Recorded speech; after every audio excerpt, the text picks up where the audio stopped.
السلام علیکم جی، نامہ میں خوش آمدید. میرے ساتھ موجود ہیں محمد جوہر صاحب. سر، عہد جدید کے اندر جو سیاسی قوت ہے وہ انفس سے آفاق تک دنیا کی صورت گری کر رہی ہے. اب اسی تناظر میں میرے کچھ سوالات ہیں سیاسی فکر کو لے کر، خاص طور پر اس میں مزید مسلم سیاسی فکر کا اضافہ کروں گا.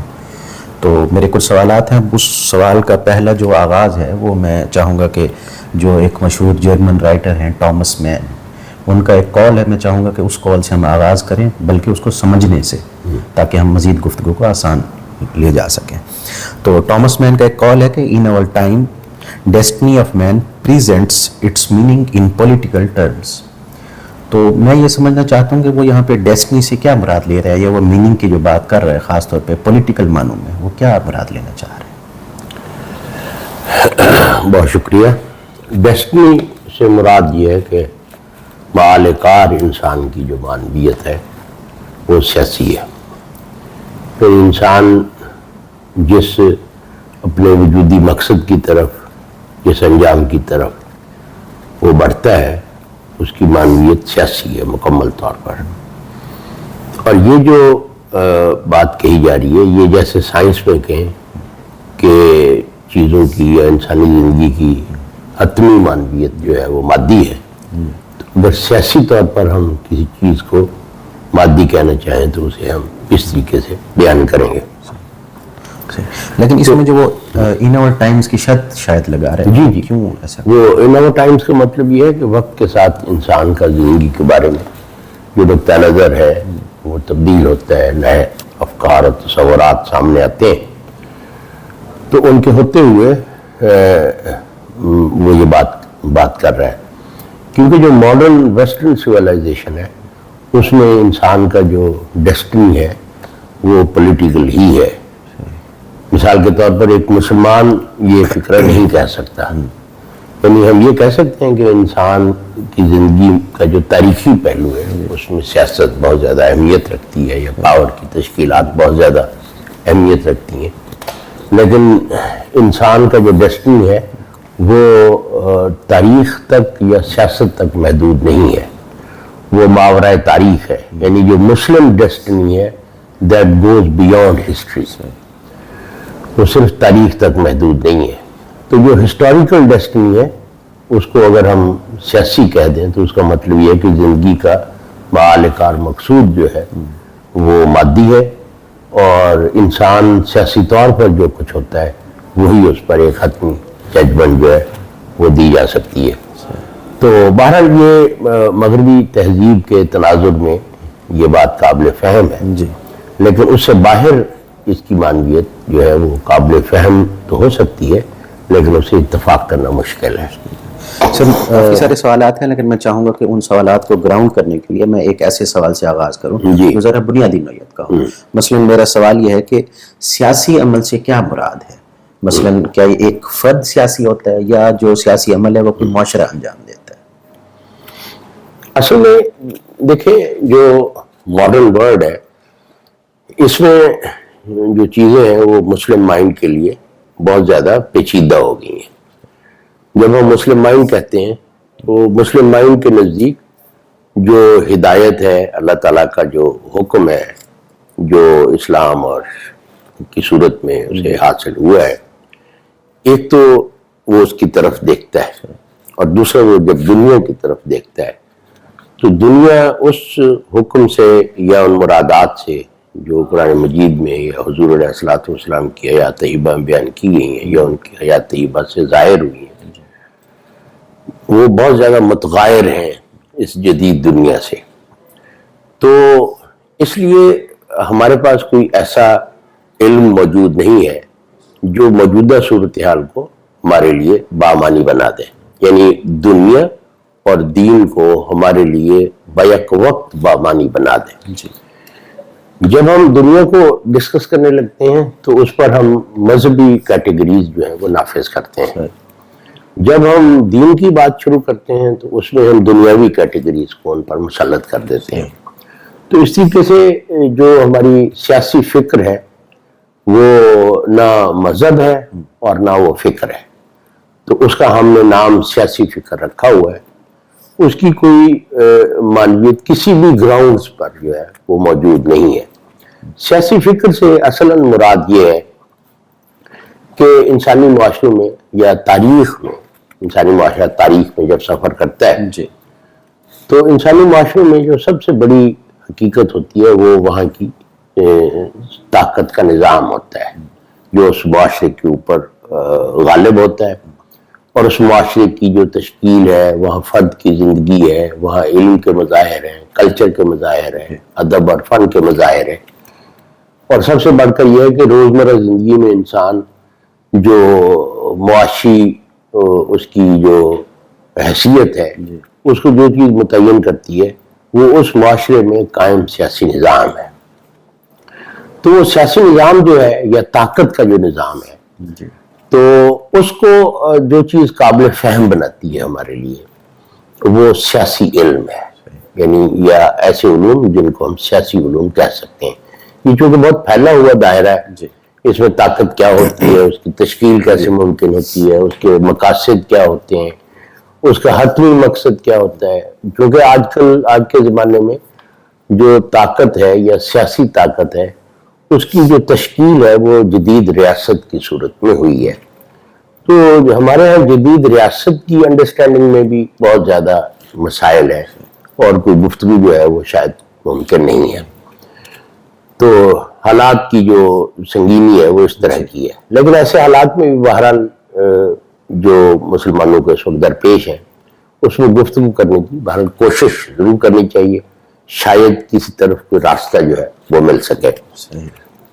آپ نے کہا کہ جدید ریاست کو مسلمانوں کے ہاں کوئی انڈرسٹینڈنگ نہیں پائی جاتی اس کے حوالے سے، اور جدید عہد کے خود جدید عہد کے حوالے سے بھی کوئی فہم نہیں پایا جاتا، اور اس میں آپ نے اشارہ کرتے ہوئے کہا کہ ایک پیچیدگی ہے ان کو کہ جس کی وجہ سے وہ سمجھ نہیں پا رہے. کیا ہم ان اسباب کی کھوج لگا سکتے ہیں جس کی وجہ سے ایسی پیچیدگی ہمارے نمایاں ہو جائے؟ ہاں، میرا خیال ہے اس کا سب سے بڑا سبب یہ ہے کہ مسلم معاشروں میں علم کا خاتمہ ہو گیا. علم کا خاتمہ ہونے سے کئی چیزیں جو ہیں وہ لازم آتی ہیں. تو جب علم کا خاتمہ ہو جائے تو انسانی ذہن جو ہے وہ بہت زیادہ صراحت کے ساتھ اس سوال کے سامنے نہیں ہوتا، تو وہ اپنے مذہب کو ہی عام علم سمجھ لیتا ہے، اور اس کو جیسے کوئی سماجی علوم ہوتے ہیں اس طرح مذہب کو بھی وہ سماجی علوم کی کیٹیگری سے سمجھنے کے بعد وہ جو چیزیں ہونی چاہیے ان کو سمجھتا ہے کہ وہ سیاسی علوم کی حیثیت رکھتے ہیں، اور وہ یعنی کہ مذہب دنیا کو سمجھنے کا کوئی علم نہیں ہے. دنیا کو عقلی طور پر تو سمجھا جا سکتا ہے، مذہب سے ہمیں اس زندگی جو چیزوں کا نیچرل آرڈر ہے اس کے بارے میں بہت سارے حقائق کا اللہ تعالیٰ، جیسے یہ دنیا فانی ہے، ٹھیک ہے نا، اس میں انسان دکھ کا شکار ہوتا ہے اور مسائل ہوتے ہیں، تو اس نیچرل آرڈر پر ہمارا دین بہت ساری ججمنٹس دیتا ہے. ان ججمنٹس کو پولیٹیکل تھیوری نہیں کہا جا سکتا، وہ انسانی زندگی کے ایسے یعنی کہ مظاہر ہیں جو تقریباً ہمیشہ سے تاریخ میں مستقل رہے ہیں. انسان پیدا ہوتا ہے، مر جاتا ہے، اس کو معاشی پریشانیوں کا سامنا ہوتا ہے، بعض کا معاشی خوشحالی اسے نصیب ہوتی ہے. تو اس طرح کے جتنے بھی مظاہر ہیں ان میں وہ ظلم کا شکار ہوتا ہے. تو وہ ایسا وہ سیاسی نظریہ یا سیاسی علم نہیں ہے، یعنی قرآن مجید میں سیاسی احکامات ضرور ہیں. مثال کے طور پر یہ حکم ہے کہ سود سے پاک معاشرے کا قیام عمل میں لایا جائے. اب یہ ایک بہت ایکسپلیسٹلی جو ہے وہ ایک پولیٹیکل حکم ہے، ایک سیاسی حکم ہے، یعنی سیاسی معنویت رکھتا ہے، سیاسی معنویت رکھتا ہے، سیاسی ہے. اللہ تعالیٰ جس طرح سے فرد کے اعمال پر ججمنٹ دیتا ہے اس طرح انسانوں کے اجتماعی اعمال پر بھی اس کی ججمنٹ بھی ہے اور اس کا حکم بھی ہے کہ اس طرح کا معاشرہ بنایا جائے. تو وہ معاشرہ جس جگہ قائم ہوگا وہ یہی معاشرہ اور تاریخ ہے. تو اس کی جو انڈرسٹینڈنگ ہے کہ وہ معاشرہ کس قسم کا ہے، اس میں کون سی ایسی چیزیں ہیں جو امر الہی کے متغیر ہیں، اور ان چیزوں کو جو یہاں فی الواقع قائم ہو چکی ہیں ان کو کن وسائل کے ذریعے سے ہٹایا جا سکتا ہے، وہ کون سے اعمال ہیں یا جو بروئے کار لائے جائیں گے تو معاشرے سے ان چیزوں کا خاتمہ ہو سکتا ہے. تو یہ ساری چیزیں پولیٹیکل تھیوری میں یا سیاسی علوم میں رہتے ہوئے جو ہے وہ سمجھی اور سمجھائی جا سکتی ہیں. یعنی اس بات پر تو مسلمانوں کا بہت زیادہ یعنی کہ تقریباً مکمل اتفاق ہے کہ سود سے قائم معاشرہ اللہ تعالیٰ کا مطالبہ ہے. زکوٰۃ کے نظام پر قائم شدہ جو معاشرہ ہے وہ اللہ تعالیٰ کا مطالبہ ہے. جو حدود ہیں ان کو نافذ کیے جائے یہ اللہ تعالیٰ کا مطالبہ ہے. اور سب سے بڑھ کر یہ ہے کہ جو عدل پر مبنی معاشرہ ہے وہ قائم کیا جائے. اور عدل کا جو حتمی معنی ہے وہ معاشی ہے، اور معاشیات پر ہمارے ہاں کوئی بات ہی نہیں ہوتی. تو یہ جو سیاسی احکام ہیں، اور دوسری جو سب سے بڑی جو ہمارے سیاسی تعلیمات ہیں وہ جہاد ہے. جہاد ایک سیاسی مسئلہ ہے. ان ساری چیزوں کی کو جدید دنیا میں کیسے قائم کیا جا سکتا ہے، یہ علم جو ہے کہ یہ جدید دنیا کیسی ہو گئی ہے اس کو کیسے سمجھا جائے گا، اس کے لیے سیاسی فکر کی ضرورت ہوتی ہے. سیاسی فکر دنیا کو جیسی وہ ہے اس کو میرے لیے قابل فہم بنا دیتی ہے. مثال کے طور پر کرکٹ کا ایک میچ ہو رہا ہے، ہم فرض کر لیتے ہیں کہ دنیا جو ہے اس میں بھی ایک میچ ہو رہا ہے. تو اس پر جو رننگ کمنٹری ہوتی ہے وہ واقعیت کی صورتحال کو ظاہر کرتی ہے. ٹھیک ہے نا. سیاسی علوم جو ہوتے ہیں وہ بھی جس طریقے سے کرکٹ میں میچ میں جو کچھ ہو رہا ہوتا ہے اس کے بعد کا ایسے پس پردہ بہت ساری چیزیں ہوتی ہیں، ان کی طرف بھی اس میں کمنٹری میں اشارات موجود ہوتے ہیں. یہ جب ہار جیت ہو جاتی ہے تو اس پر ہار جیت پر تبصرے ہوتے ہیں، اس میں بہت ساری چیزیں زیر بحث آتی ہیں. اسی طریقے سے دنیا پر جو رننگ کمنٹری ہے وہ ہم اس کو سیاسی علم کہہ سکتے ہیں. ہمارے پاس وہ مسنگ ہے. جب رننگ کمنٹری کا وقت آتا ہے تو ہم اس وقت تلاوت شروع کر دیتے ہیں اور سمجھتے ہیں کہ ہم سیاسی علوم جو ہے وہ سامنے لا رہے ہیں. تو ایسا ممکن نہیں ہے. کیا یہ بات قابل اطمینان نہیں ہے کہ وہ تلاوت اچھی آواز میں ہو؟ ہاں نہیں، یہ تو ظاہر ہے ثواب کا کام ہے. لیکن ہر چیز کا ایک وقت مقرر ہوتا ہے، اس کا ایک طریقہ اور اسلوب ہوتا ہے. تو ہم ان دونوں چیزوں میں اس سے ہوتا یہ ہے کہ خلط مبحث ہو جاتا ہے. ٹھیک ہے نا. یعنی تلاوت کرنے سے میری نیت یہ ہونی چاہیے کہ مجھے ثواب مل رہا ہے، اللہ تعالیٰ خوش ہو رہا ہے. اس سے میں یہ فرض کر لیتا ہوں کہ تلاوت کرنے سے مجھے فرض کیا ان حالات کی سمجھ آ رہی ہے. تو ایسا نہیں ہے. اب نے جدید عہد کی نافہمی کی بات پھر ابھی دوبارہ بھی کی. میرا ایک سوال یہ ہے کہ جو کوئی بھی مسلمان ہے، خاص طور پہ اس کا اجتماعی جو عمل ہے مسلم معاشرے میں، اس کے گراؤنڈز مذہبی ہوتے ہیں، کیونکہ ہم اسے مسلم معاشرہ کہہ رہے ہیں، ہم فرض کر لیتے ہیں یا عموماً ایسا. اب سوال یہ پیدا ہوتا ہے کہ جب جدیدیت سے ہمارا انکاؤنٹر ہوا 19ویں صدی میں یا 18ویں صدی کے نصف سے، تو اس وقت سے بہت سارے سیاسی افکار، سیاسی اعمال، تحریکیں بالکل ایمرج ہوئی مسلم معاشرے میں. نئے نئے سیاسی تصورات ہیں اس انقلاب کے اور حکومت الہیہ وغیرہ. تو آپ اس کو کیسے دیکھتے ہیں پھر اس عمل کو؟ دیکھیں جو ہے نا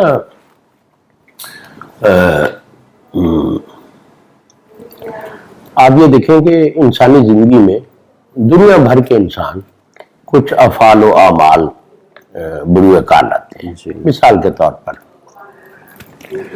لوگ محنت کرتے ہیں، کوئی کام کرتے ہیں، اس سے وہ پیسہ کماتے ہیں. اس کے بعد وہ ان کے وہ رشتہ دار ہیں، گھروں میں رہتے ہیں اور ان کے بال بچے ہیں، وہ پڑھتے ہیں، وہ کوئی معاشی سرگرمی کرتے ہیں. تو ہم ان کو کہہ سکتے ہیں کہ یہ نیچرل افعال ہے. یعنی جو عمومی انسانی معاشرے میں واقع، عمومی انسانی معاشرے میں واقع، مسلم معاشروں میں بھی واقع ہو رہے ہیں وہی افعال. لیکن مذہب جو ہے نا ایک بالکل نئی کیٹیگری جو ہے اعمال کی وہ انسانی معاشرے میں داخل کرتا ہے. بالکل نئی کیٹیگری. تو اللہ تعالیٰ حکم دیتا ہے تم نماز پڑھو، تم روزہ رکھو، تم حج کرو. یہ جو افعال ہیں اور یہ افعال نیچرل نہیں ہے. یعنی ان کی گراؤنڈز جو ہیں وہ اس دنیا میں ایگزسٹ نہیں کرتی. یعنی اس دنیا میں جو علت و معلول کا سلسلہ ہے یا کوئی کام کرنے کا جو مقصد ہے وہ ان اعمال سے خارج ہے. مثال کے طور پہ ایک آدمی کو بھوک لگتی ہے، وہ روٹی کھا لیتا ہے. دشمن نظر آتا ہے تو اس کا مقابلہ کرتا ہے یا اس سے بچنے کی کوشش کرتا ہے. یہ فطری افعال ہے. اب یہ کہ اللہ تعالیٰ نے انسان کو کہا کہ تم نماز پڑھا کرو، یہ جو ایک کیٹیگری ہے ایکٹس کی، اعمال کی، یہ نیچرل نہیں ہے، اس کی گراؤنڈز نیچرل نہیں ہے. اگر آپ نیچرل گراؤنڈز پر ان کو دیکھیں گے تو ان کی کوئی جسٹیفیکیشن نہیں کی جا سکتی. ٹھیک ہو گیا؟ یہ ایسے اعمال ہیں جس کی جو ریشنال ہے یا جس کی جو بنیاد ہے، ان کو کرنے کا جو سبب ہے، وہ سوائے اللہ تعالیٰ کے حکم اور امر کے اور کچھ نہیں ہے. کہ اللہ تعالیٰ نے کہا نماز پڑھو تو انسان نماز پڑھتا ہے. لیکن دنیا میں انسان جتنے افعال سار انجام دیتا ہے اس کا کوئی اسے بینیفٹ ملتا ہے، اس کی جو نیچرل لائف ہے اس کا وہ حصہ ہے. تو یہ ایک نئی کیٹیگری ہے. تو دنیا میں انسان جو پہلے سے اعمال کر رہا ہوتا ہے اس میں طاقت کی سٹرگل بھی شامل ہوتی ہے. وہ نیچرل آرڈر کا حصہ ہے. ٹھیک ہے. تو اللہ کا دین جو ہے وہ انسان سے کچھ ایسے اعمال کا مطالبہ کرتا ہے کہ جو بالکل نئے ہیں، وہ خالصتاً مذہبی اعمال، اللہ کے بتانے سے پہلے وہ نہیں، اللہ تعالیٰ بتانے سے پہلے وہ نہیں تھے. دوسرے ایسے اعمال ہیں جو نیچرل ہیں. جو نیچرل اعمال ہیں جو پہلے سے چلے آ رہے ہیں، وہ ان میں ایک خاص ان سے بھی اللہ تعالیٰ ایک خاص مطالبہ رکھتا ہے. ٹھیک ہے. اور جو سیاسی اور معاشی اعمال ہیں ان سے اللہ تعالیٰ کا مطالبہ عدل ہے. اور عدل کے قیام کے لیے جو کچھ اعمال ہیں جن کو اللہ تعالیٰ نے لازم قرار دی کہ چونکہ جو سرمایہ کا اور طاقت کا مسئلہ ہے وہ ایک ہی سکے کے دو رخ ہے. ٹھیک ہے نا.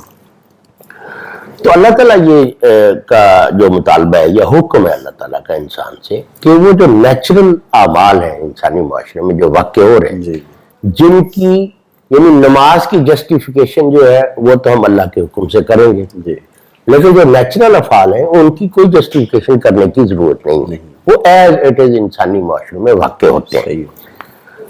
ان میں جو مسئلہ ہے وہ یہ ہے کہ اس طرح کے خاص طور پہ معاشی اور جو سیاسی جو چیزیں ہیں جو فطری اعمال ہیں، اس میں انسان کے زندگی کے بارے میں تصورات داخل ہو جاتے ہیں. یعنی ہر معاشرہ اپنے بنیادی تصورات کے مطابق ان فطری افعال کو مولڈ کرنے کی یا ان کا رخ تبدیل کرنے کی کوشش کرتا ہے. سرمایہ داری جو نظام ہے یا نیو لبرلزم ہے یا لبرلزم ہے، وہ ان اعمال کو ایک خاص سمت میں لے جانا چاہے گا. وہ معاشی عمل کو قائم کرنے میں بھی اپنی ان ترجیحات کو پیش نظر رکھے گا. مارکسسٹ جو ہے وہ ان کے بارے میں ایک مختلف نقطہ نظر رکھتا ہے. یا فرض کیا ہندوتوا کا کوئی آدمی ہے، وہ ان کے حوالے سے کسی اور نقطہ نظر کا حامل ہوگا. تو اب چونکہ جو کیپٹلزم ہے یا لبرلزم ہے یہ گلوبلائز ہونے کی وجہ سے وہ معاشی اعمال اور سیاسی اعمال جو ہے وہ یونیورسلائز ہو گئے ہیں.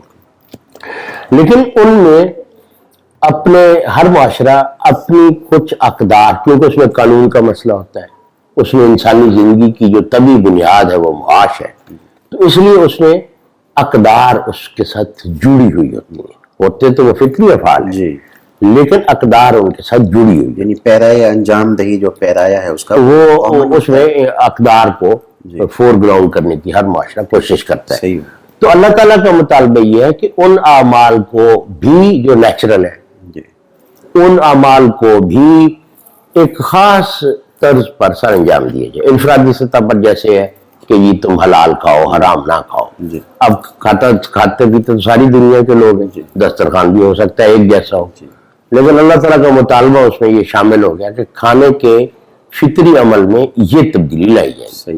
اسی طرح سے اجتماعی سطح پر ہے کہ ان اعمال کو اس طریقے سے سر انجام دیا جائے کہ اللہ کا حکم جو ہے وہ ان کا حصہ بن جائے اور وہ اس عمل کے مقاصد جو ہیں وہ اللہ کے حکم کو بنانے کا مطالبہ مسلمانوں سے کیا گیا ہے. اب اس میں جو مسئلہ یہ ہے کہ ہم نے جو فطری اعمال ہو رہے ہیں معاشرے میں، ہمارے ہاں کوئی ایسی سیاسی فکر نہیں ہے جو ان کو سمجھنے سمجھانے کی استعداد رکھتی ہو. اس لیے ہم دنیا میں ہر طرح کے فطری اعمال جو ظاہر ہوتے ہیں اور جن کے ساتھ اقدار جڑی ہوتی ہیں، ہم انہیں فوراً چونکہ ہمیں سمجھ تو کوئی آتی نہیں ہے تو ہم انہیں اسلامی کہہ دیتے ہیں. تو اس کی حیثیت ویسی ہے جیسی اکبر الہ آبادی نے فرمایا تھا کہ سنا ہے حلت بادہ کا ہو گیا فتویٰ، سنا ہے حلت بادہ کا ہو گیا فتویٰ، شکر ہے بچ گئے حرام سے ہم. لیکن آج کل ہم نے حرام سے بچنے کی جو تصویرات اختیار کی ہوئی ہیں وہ اکبر الہ آبادی نے آج سے بہت عرصہ پہلے بتا دی تھی. لیکن سر اس میں ایک تو ہے نا کہ ان کا نیو لبرل ہونا وغیرہ وغیرہ ہونا، کوئی بھی ٹیگ اس پہ لگا ہوا ہے، لیکن ان کا ایک نیچرل آرڈر کا ایک عمل ہونا، ہم اس سے کیسے یعنی ہماری نظروں سے اوجھل ہو گیا کہ سیاسی عمل جو ہوتا ہے یا اجتماعی عمل وہ تو نیچرل ہوتا ہے، یہ کیسے ہماری آنکھوں سے اوجھل ہو گیا؟ دیکھیں میرا خیال یہ ہے کہ جو ماڈرنٹی ہے یا وہ مسلم ذہن کے لیے نا ابھی تک بھی شاید انٹلیجیبل نہیں ہے. صحیح. ماڈرنٹی کے بارے میں ہم نے جتنی باتیں کی ہیں وہ جن کی ماڈرنٹی ہے نا انہی سے مانگ کے لائے. تو وہ لوگ جو ہے وہ ماڈرنٹی کو سمجھتے ہیں، تو ہم صرف اتنا کرتے ہیں کہ ان کو سمجھنے کی مثال کے طور پہ ان کے نزدیک ماڈرنٹی ان کا پورا ورلڈ ویو ہے. اور یہ جو ہمارے ہاں ماڈرنٹی کا ڈسکورس ہے یا ماڈرنٹی کے بارے میں باتیں کہی جا رہی ہیں، ہمارے ہاں شروع ہوا، ہمارے ہاں جو سیاسی فکر شروع ہوئی وہ اس میں بہت پاورفل مذہبی انڈرٹونز، تحریک مجاہدین کی. اس کا بنیادی مقصد تھا مسلمان کو مشرک قرار دینا.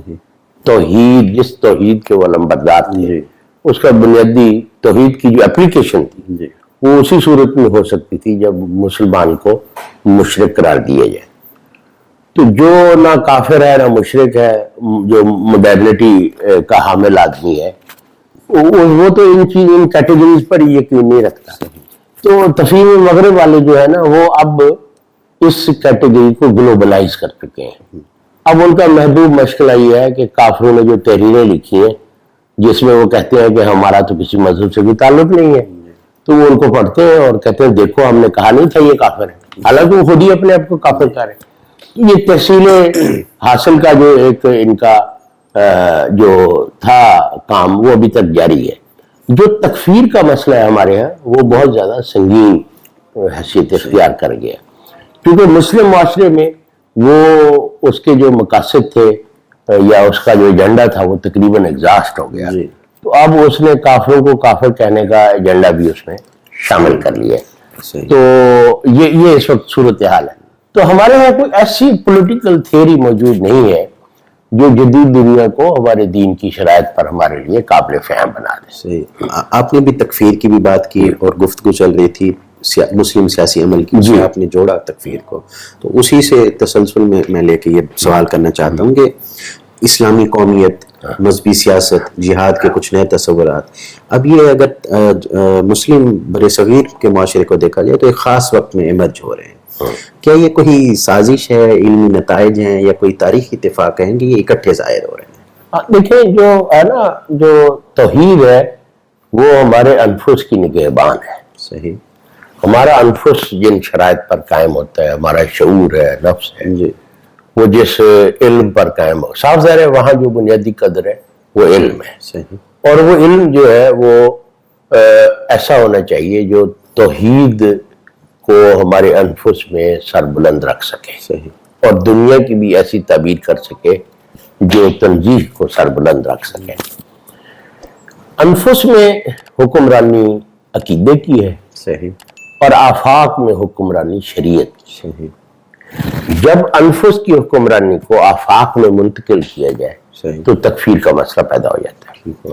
تکفیر جو ہے وہ صاف ظاہر ہے ہم ایک فرد انفسی احوال پر ایک ججمنٹ دیتے ہیں کہ کافر ہونا یا مسلمان ہونا اس کے انفسی احوال کا حصہ ہے.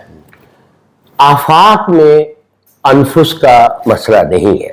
آفاق کی بنیاد آپ جو سمجھ لیں کہ یہ حس پر ہے یا تھیری پر ہے، دو چیزیں اس میں ہماری معاون ہوتی ہیں. تو جو تکفیر ہے کہ گزشتہ 200 سال سے ہماری بنیادی جو سیاسی فکر ہے جس پر ہماری سیاسی جماعتیں بنائی گئیں وہ اصلاً وہ تکفیر ہے. صحیح. ٹھیک ہے. کیونکہ تحریک مجاہدین کے ساتھ ہی جو شریعت ہے یا فقہ ہے وہ بالکل نظر انداز ہو گیا. فقہ جو ہے جو شریعت کے مقتضیات تھے ہم نے ان کو پس پش ڈال دیے. جیسے مثال کے طور پر جو ایک بات کا اندازہ بخود لگایا جا سکتا ہے کہ جو اورنگزیب عالمگیر علیہ رحمت کی حکومت تھی، اس نے وہ فتاوی ہندیہ جو ہے یا فتاوی عالمگیری جو ہے وہ مرتب کرائے. وہ بنیادی طور پر ایک ڈاکومنٹ ہے جس پر ہماری اسٹیٹ کرافٹ جو ہے یا فرما روائی یا گورننس جو ہے وہ جس کی اساس تھی وہ شریعت اور فقہ تھی. یہ باتیں مسلم ذہن کے لیے بہت زیادہ نامانوس ہیں. دیکھیں ویسٹ میں یا مڈرنٹی نے سیاسی عمل کے ساتھ نظریے کو اٹیچ کیا اور اس پر بہت بھاری بہت گہرے اثرات تھے پروٹیسٹنٹ موومنٹ کے. ہم نے سیاسی یا اجتماعی عمل میں جو شریعت کی فرما روائی تھی یا اس کا جو حکم ہونا ہے اس کو ہم نے خارج کر دیا.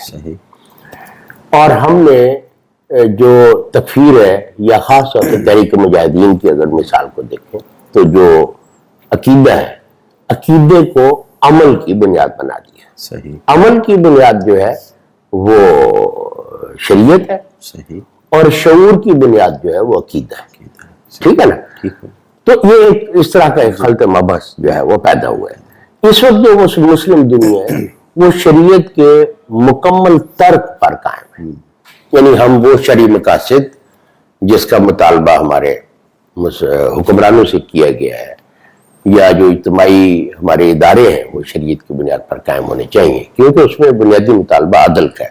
اور اس میں جو سب سے افسوسناک بات ہے، یعنی اگر یہ بات سمجھ نہیں آتی اس کو ایک اور اینگل سے سمجھا جا سکتا ہے کہ جو تحریک مجاہدین کی سیاسی فکر ہے وہ اپنی عروج پر پہنچتی ہے قرارداد مقاصد کی شکل. اچھا، ایک لگ بھگ 100 سال بعد، زیادہ عرصے، تقریباً 150 سال، لگ بھگ 150 سال. تو جو قرارداد مقاصد ہے وہ آپ جو سمجھ لیں کہ اسے تحریک مجاہدین کا مینیفیسٹو کہا جا سکتا ہے. اب یہاں پر اس میں شریعت کا کوئی ذکر نہیں. یعنی ہماری گورننس کی جو بنیاد ہے وہ عقیدہ ہے. ٹھیک ہے، شریعت اس کی بنیاد نہیں ہے. جبکہ جو گورننس کی بنیاد جو ہے وہ شریعت ہے، قانون ہے، لا ہے. لا کا لفظ میں استعمال نہیں کرنا چاہتا، فقہ ہے، یعنی امر الہی جو ہے. کیونکہ شریعت جو ہے نا، جو ساورن ہے مسلمانوں کے لیے وہ شریعت ہے. شریعت as the manifest will of God is sovereign, کیونکہ وہ انسان سے ایک مکمل اطاعت کا مطالبہ رکھتی ہے. تو ساورنٹی جو ہے وہ ہم جو گاڈ کو کیونکہ اللہ تعالیٰ کی طرف کوئی تشبیہی تصورات منسوب نہیں کیے جا سکتے. ہمارے علماء نے کیا کیا کہ جو سیاسی ساورنٹی کا تصور تھا اس کو اللہ تعالیٰ کی طرف منسوب کر دیا. اس سے اور زیادہ مسائل پیدا ہو گئے. صحیح. آپ کی اسی گفتگو کے تناظر میں میرے ذہن میں 2 سوال پیدا ہوتے ہیں. پہلا سوال یہ ہے کہ اب یہاں پر جب قرارداد مقاصد کی صورت میں وہ اپنی انتہا کو پہنچتی جیسے آپ نے فرمایا، تو اب سوال یہ ہے کہ مسلم نیشنلزم اور مذہبی سیاست کا یہاں اکٹھے نہیں ہو رہے؟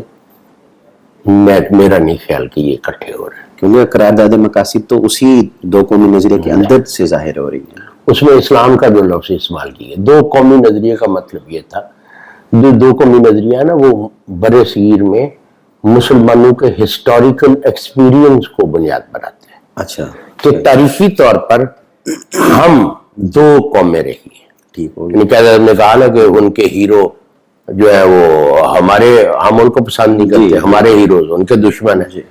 تو جو 2 قومی نظریے کی بنیاد تھی اس کا مسئلہ یہ تھا وہ گورننس کی بنیاد نہیں تھی.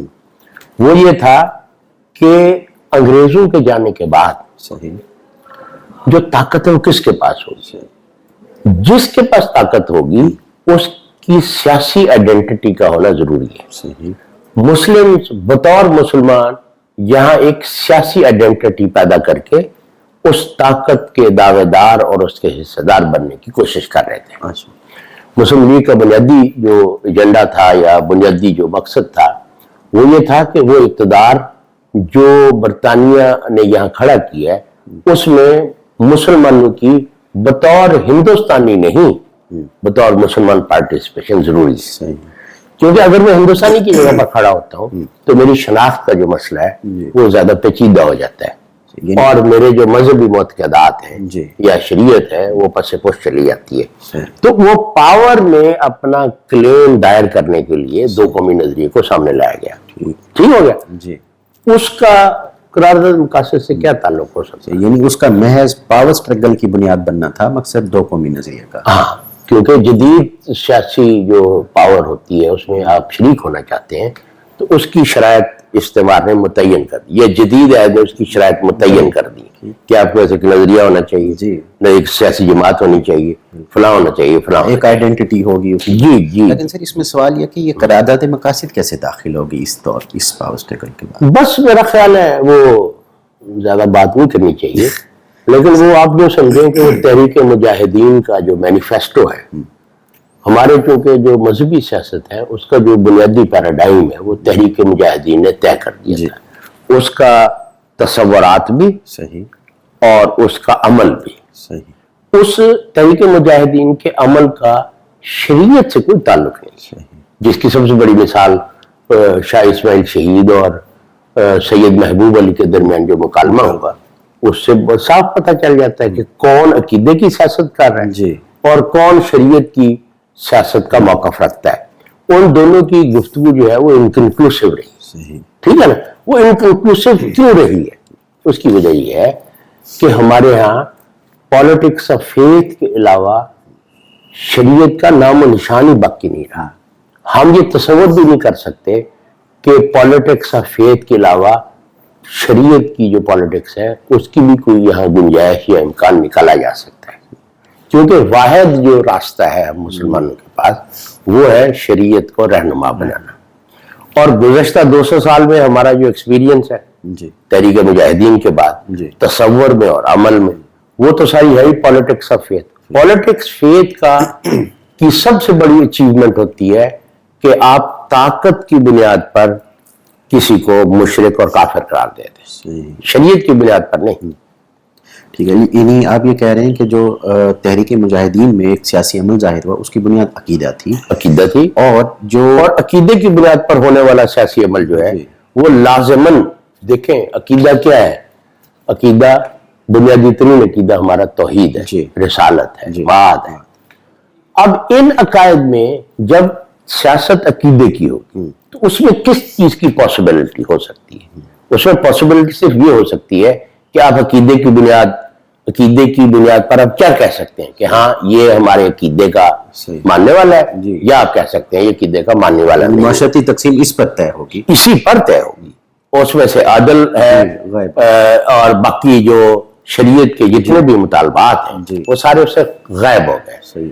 تو پالیٹکس آف فیتھ ناگزیر طور پر جس مقصد کی طرف پیش رفت کرتی ہے وہ ہے معاشرے میں ایک ایسی تقسیم کو طاقت کے ذریعے سے قائم کرنا جو عقیدے یا عدم عقیدے پر مبنی ہو. صحیح. یعنی پالیٹکس آف فیتھ کا مطلب یہ ہوتا ہے کہ جب پالیٹکس آف فیتھ کرنے والا آدمی طاقت حاصل کر لے گا تو جو بات وہ طاقت سے پہلے کہہ رہا ہے کسی کو کافر کہنے کے بارے میں یا مشرک کہنے کے بارے میں, وہ اس کے بعد کہنے کے جبری طور پر کہنے کے قابل ہو جائے گا. ٹھیک ہو گیا. اب طاقت سے جو مطالبات ہیں شریعت, اب اس میں جو پالیٹکس آف فیتھ ہوتی ہے اس میں عدل کا قیام کوئی ترجیح نہیں ہوتی. ٹھیک ہے نا. اور آخر کار پالیٹکس آف فیتھ جو ہے وہ ایک آئیڈینٹی کی ایک ایسی ڈسٹارٹڈ پالیٹکس کو جنم دیتی ہے جس کے مظاہر ہم اپنے معاشرے میں دیکھ رہے ہیں. اب سر اسی اس میں دیکھیں اگر ہم کیونکہ ہماری جو جدید عہد کی زندگی ہے مسلم معاشرے کی, بر صغیر کے مسلم معاشرے کی, وہ تقریباً تحریک مجاہدین سے شروع ہو رہی ہے. ہاں ٹھیک ہے. اب اس کو اور آپ اس کو لے کر آئیں قرارداد مقاصد تک آپ توسیع دی اپنی گفتگو میں, تو اب سوال یہ پیدا ہوتا ہے کہ اسلام کی سیاسی فعلیت کیا ہے؟ یعنی وہ نہ تو پالیٹکس آف فیتھ ہے, نہ وہ محض انسٹرومنٹ آف اسٹیٹ ہے کہ لا بن جائے بس. تو پھر اسلام کی سیاسی فعلیت پالیٹکس آف فیتھ کا ناگزیر نتیجہ جو ہے نا وہ یہ ہے کہ مذہب ایک انسٹرومنٹ بن جائے. ٹھیک ہے, یہ ناگزیر نتیجہ ہے. دیکھیں اس کا حل یہ ہے کہ اس کے دو طریقے ہو سکتے ہیں کہ ایک ایسے علم کو کی طرف پیش رفت کی ہے جو اس دنیا کو ہمارے لیے قابل فہم بنا سکے. میں اس کی ایک مثال دیتا ہوں کہ یہ جو معاشی نظام ہے جی اس معاشی نظام کی ایک طویل تاریخ ہے جو مغرب کا معاشی نظام، بالکل، اور اس کی اساس 100% سود پر ہے. ٹھیک ہو گیا؟ جی یعنی وہ خود یہ کہتے ہیں، ان کی تاریخ یہ بتاتی ہے، یہ ساری چیزیں جو ہیں یہ تاریخی طور پر ڈاکومنٹڈ ہے جی کہ اس معاشی نظام کی اساس سود ہے. اس کے علاوہ اس کی معاشی نظام کوئی نہیں. اسی سے کیپٹلزم پیدا ہوا. کیپٹلزم میں اور بھیانک چیزیں سامنے، یعنی ان کا اپنا سیلف اسٹیٹمنٹ ہے. Self statement. ان کا سیلف اسٹیٹمنٹ ہمارے علماء کے درمیان کے سامنے واضح نہیں ہے.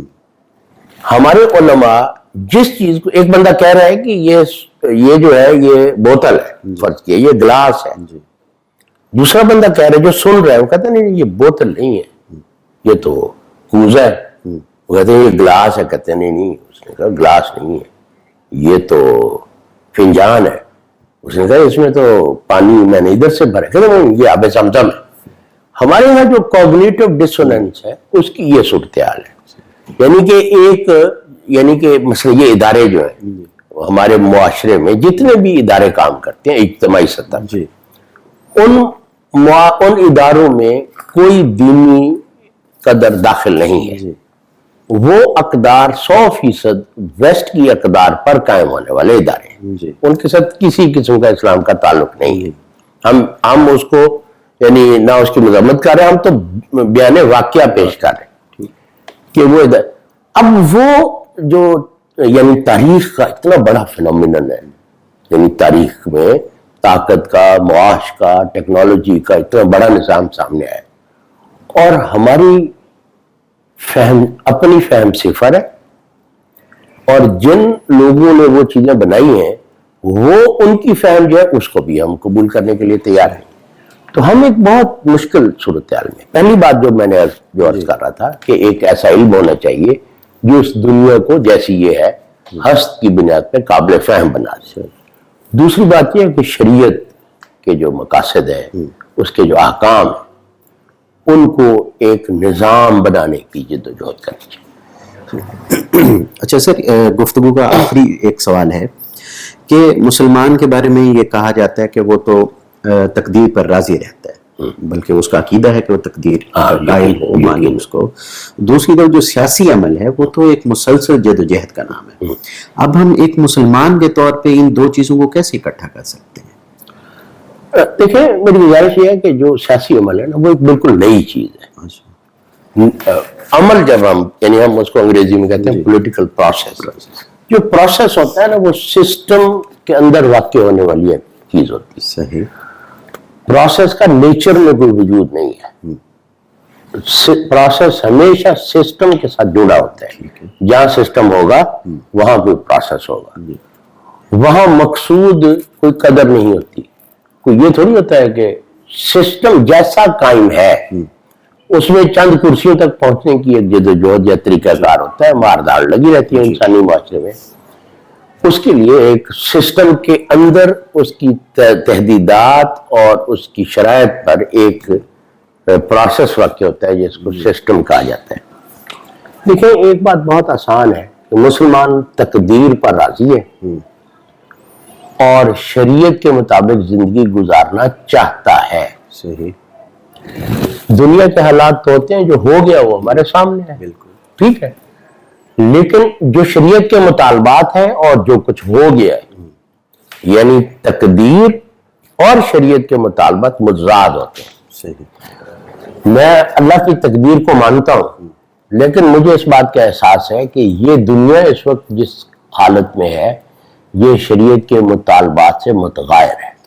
وہی چیز مجھے مجبور کرتی ہے کہ میں وہ وسائل، وہ ذرائع اختیار کروں جن کے ذریعے سے میں اپنے آپ کو بھی اپنے دین کے مطابق بنانے کی کوشش کروں اور تاریخ کو بھی میں اس کی باغیں تھام کے اسے اس سمت میں لے جانے میں کامیاب ہو جاؤں جس کا مطالبہ میری شریعت مجھ سے کرتی ہے. یعنی ہم یوں کہہ سکتے ہیں کہ وہ تقدیر پر راضی رہتا ہے لیکن تقدیر کا پابند نہیں، شریعت کا پابند. شریعت کا پابند. ٹھیک ہے، اقبال نے بڑے اچھے یعنی جو تقدیر کے پابند ہیں وہ جمادات ہیں اور نباتات ہیں، مسلمان تو شریعت کا پابند ہے. یہ انسان کے علاوہ جو بھی فطرت ہے وہ پابند تو ہو سکتی ہے. بہت شکریہ سر. امید ہے ہم اس موضوع پہ انشاءاللہ مزید سوالات کرتے رہیں گے اور بات چلتی رہے گی. بہت شکریہ.